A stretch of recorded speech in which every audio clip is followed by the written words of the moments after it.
So, last stop of the day here in Strabane with none other than Scott Moore. Hello. Hi Scott. So tell me, you're standing here in Strabane. Tell us a bit about how your campaign's been going, Scott. Yeah, the campaign's been going good. I'm actually the first Alliance candidate in the Strabane area since 1997, which was before I was born. So I think, I hope I'm sort of serving as a really good example of the kind of young people that are coming through the party, both here west of the Ban and right across the country as well. Fantastic.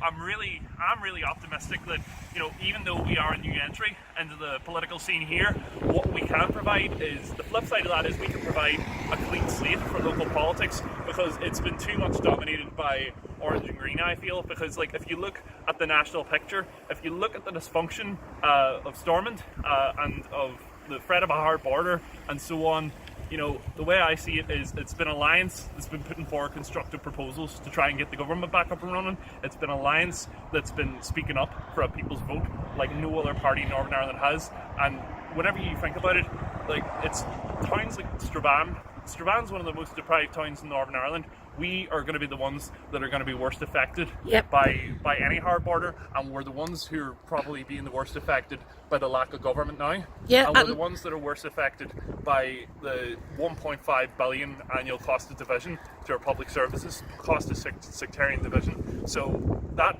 tackling those sorts of issues, that's exactly what I stand for, and I'm also standing to actually take action on local issues to make sure Strabane gets its fair share. I was going to ask you about that, Scott. In terms of local issues, what are the big issues that you're getting with people on the doors? Yeah. I know the wind's a big one today, but what's the main issues that you're dealing with people? Well, one of the biggest issues is this question of, since the merger of the councils, has Strabane been getting its fair share? And the verdict from the people on the doors is that it hasn't.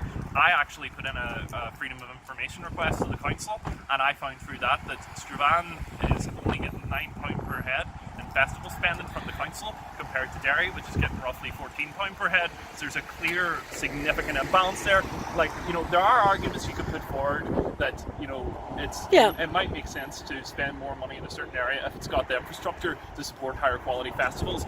But a gap of that size simply, you simply can't justify it. And the people of Strabane are crying out really for more investment in their own local area, and not having their rates being used to subsidise their much larger neighbour. So that's the way I see it, and I'm going to be continuing to work and to investigate to make sure Strabane's getting its fair share across all areas. Good stuff. Including green spaces, sport and infrastructure. One of the big issues as well is Strabane Athletic are not able to get promoted to the next level of local football because they don't have the facilities that they need. But a few years ago, the council was more than happy to basically shell out for the Brandywell Stadium. Yet there's this whole debate about how, supposedly, there's this whole debate now about whether the council should fund an upgrade of Strabane Athletics grounds.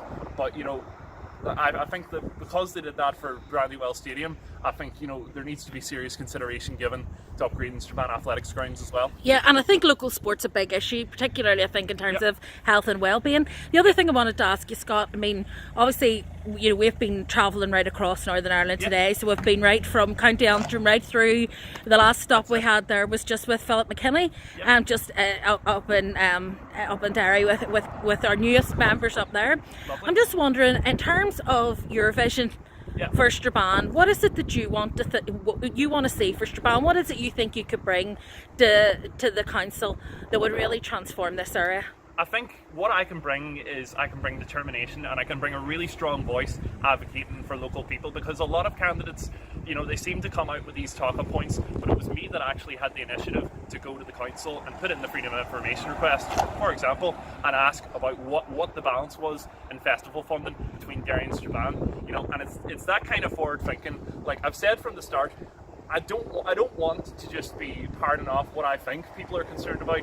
I want to be looking at what the problems are and trying to come up with constructive solutions, because Strabane, it is one of the most deprived towns in Northern Ireland, and the only way that we're going to address that is through new ideas and fresh thinking and constructive solutions to try and address that. It's not going to be addressed by us, sitting in our hands and not doing anything about it. It's going to take are and working to tackle